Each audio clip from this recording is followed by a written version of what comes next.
आज मैं एसिटोएस्टिक एस्टर और मेलोनिक एस्टर का जो आपके चैप्टर है उसमें आगे का पार्ट ले रहा हूँ। मेलोनिक एसिटोएस्टिक एस्टर से तो मैंने आपको बता दिया था कि किस प्रकार से डिफरेंट कंपाउंड बनाए जाते हैं, यानी हम किस प्रकार से कार्बोक्सिलिक एसिड बनाते हैं, कीटोन बनाते हैं, डिफरेंट डाई कीटोन बनाते हैं, इसी तरह से साइक्लिक कंपाउंड बनाते हैं, डाई कार्बोक्सिलिक एसिड बनाते हैं।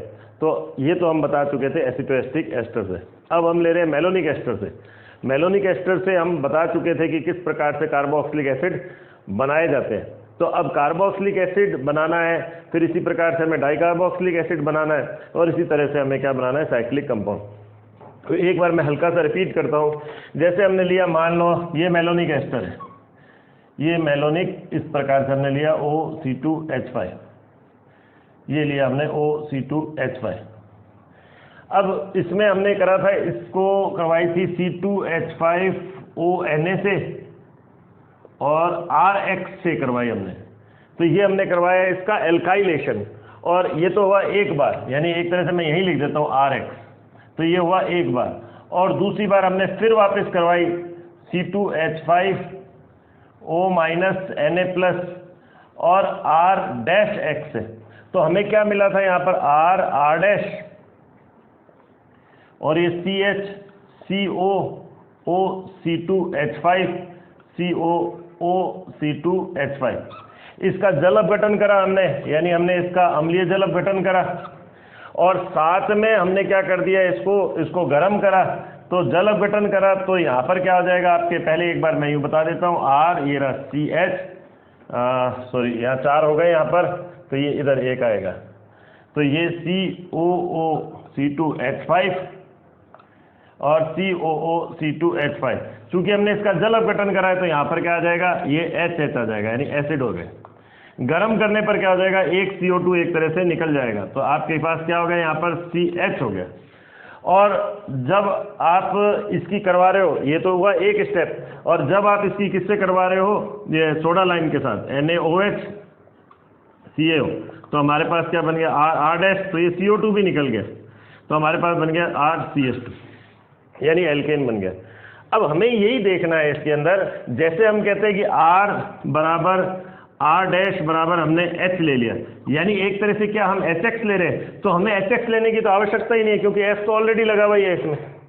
भाई H पहले से ही लगा हुआ है, तो ये HS तो लगा हुआ ही है, तो वो हमें HX लेने की आवश्यकता नहीं। लिख तो देते हैं हम HX, लेकिन अगर यूँ देखा जाए तो ये तो डायरेक्ट ही है कि यानी आपने इसका हाइड्रोलिसिस करवाया, हाइड्रोलिसिस करवाने के बाद यानी कि जल अपघटन करवाया, जल अपघटन करवाने के बाद हमें ये इस तरह से गर्म करने पर एक CO2 निकल गया, फिर NaOH के द्वारा दूसरा भी निकल गया, इस तरह से बन गया।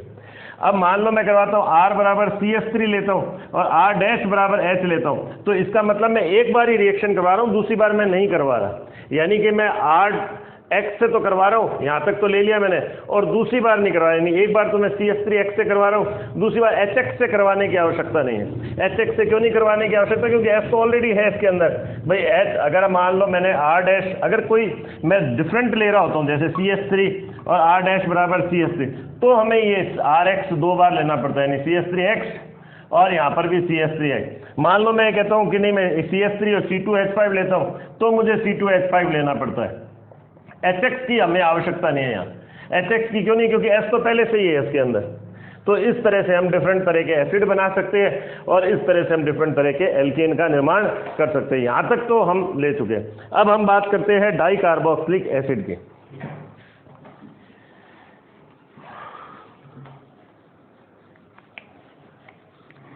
यही हमने वापस मेलोनिक एस्टर लिया। अब मेलोनिक एस्टर की हमने अब की बार किससे करवा दी, वही C2H5ONa के साथ, यानी मैंने करा Na- और ये हो गया हमारे पास प्लस। तो हमने इस तरह से करवा दिया, तो ये आपका मोनोसोडियम डेरिवेटिव बन गया। ये रहा इस तरह से CH, ये नेगेटिव, और ये हमने ले लिया COOC2H5 ये इस तरह से हमारे पास बन गया। इसकी हमने रेजोनेटिंग स्ट्रक्चर भी बताई थी। क्लियर यहाँ तक। अब इसके बाद हम क्या करेंगे, इसके बाद हमने इसकी रिएक्शन किसके साथ करवा दी, क्योंकि हमें क्या बनाना है इसमें, डाई कार्बोक्सिलिक एसिड। तो डाई कार्बोक्सिलिक एसिड के लिए हम क्या कर देंगे, इसकी रिएक्शन करवा देंगे CH2NX2 के साथ।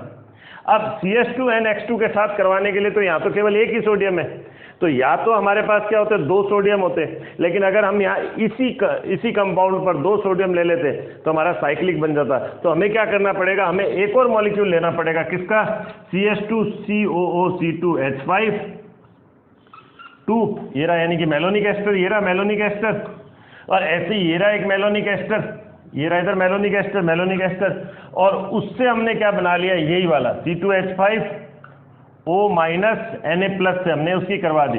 तो हमें ये वापस एक और मिल गया Na+, और ये यहाँ पर मिल गया CH माइनस COO C2H5 2, यानी मेलोनिक एस्टर, ये भी सोडियम मोनोसोडियम डेरिवेटिव हो गया। तो अब हम इसकी किससे करवा रहे हैं, CH2NX2 के साथ, यानी कैसे करवा रहे हैं हम,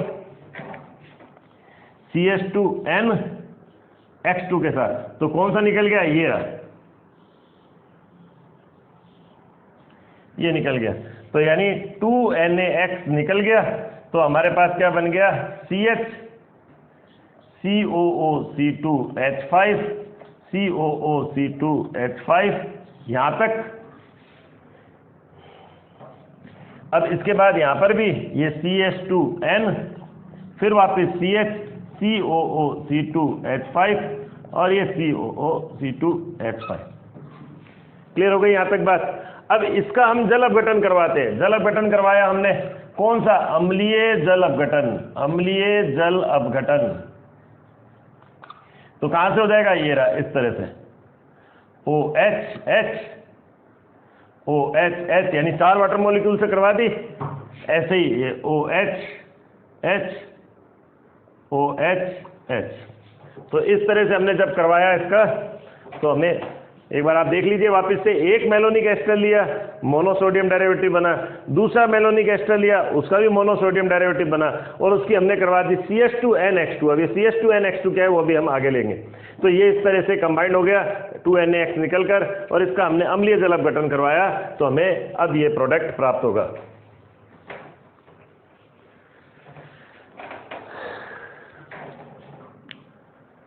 CH2N, और यहाँ क्या हो गया, CH COOH,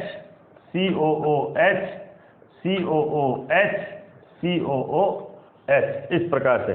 और इसको हमने क्या करा, गरम करा, तो CO2 निकल गया, 2 CO2 निकल गया, ये एक इस पर से, एक इस पर से।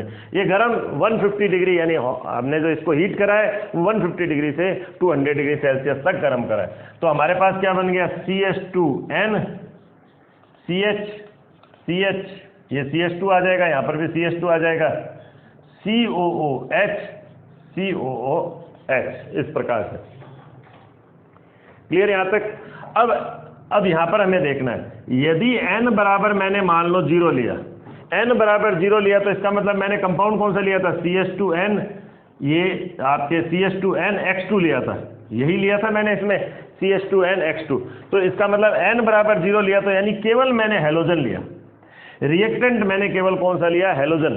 तो उस स्थिति में n बराबर जब मैं 0 लिखता हूं, तो मेरा प्रोडक्ट क्या बनता है, यानी उत्पाद क्या बनता है, उत्पाद इस स्थिति में बनता है CH2 COOH और COH, यानी सक्सेनिक अम्ल।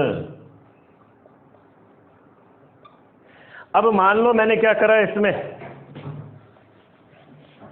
मान लो मैंने करा n बराबर, यहां पर इस स्थिति में n बराबर मैंने ले लिया 1, n बराबर 1 लिया, तो यानी यहां पर ये 1 हुआ, तो यानी आपके क्या हो गया, CH2X2 हो गया, यानी एक तरह से CH2X, ये जैम डाइहैलाइड हो गया।